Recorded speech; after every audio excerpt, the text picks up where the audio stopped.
Voice of Cameroon, la voix de l'espérance. Bienvenue, mesdames et messieurs, à cette rétrospective de l'actualité, telle que traitée par le médiateur Info. Actualité dominée notamment par l'élection présidentielle d'octobre 2025 et de toutes les grandes stratégies que peaufine le président Paul Biya et son état-major politique. Votre journal a effectué une incursion dans la tanière du lion, où les premiers rugissements se font déjà entendre depuis les dernières décisions prises le 25 mars 2025 par le président national du Rassemblement démocratique du peuple camerounais RDPC. En images, quelques visages du dispositif stratégique du renouveau à pratiquement 6 mois de la mer des batailles. Une stratégie riche du talent politique de certains monstres sacrés, à l'instar de Jean-Claude Feuteux, à la une d'une édition de votre journal.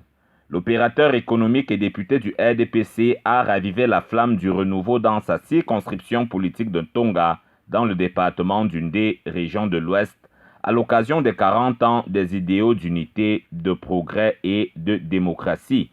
Le méga-meeting du 24 mars qu'il a présidé a été l'occasion de réaffirmer l'indéfectible soutien de ce bastion politique à Paul Biya en vue des échéances électorales à venir.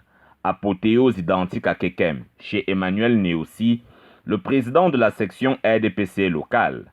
La motion de soutien, au bas de laquelle figurent les signatures de toutes les forces vives de cette unité politique acquise aux idéaux de rigueur et de moralisation, a ponctué la célébration de l'an 40 du RDPC qui a réuni la totalité des fortes têtes du Oncam Sud.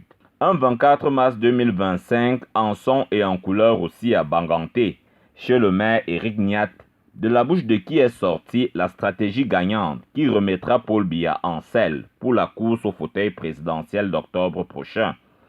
Un travail de longue haleine qui ne passe pas inaperçu aux yeux de l'opinion publique, habituée qu'elle est désormais à identifier ceux qui font avancer le Cameroun de ces dernières années.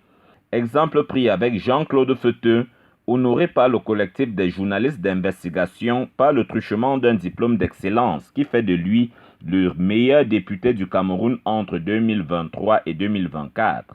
Une récompense justifiée par l'engouement qui est le sien dans le développement socio-économique et les succès qu'il engrange sur le terrain de la mobilisation politique en plus de 25 années continues de présence à l'Assemblée nationale.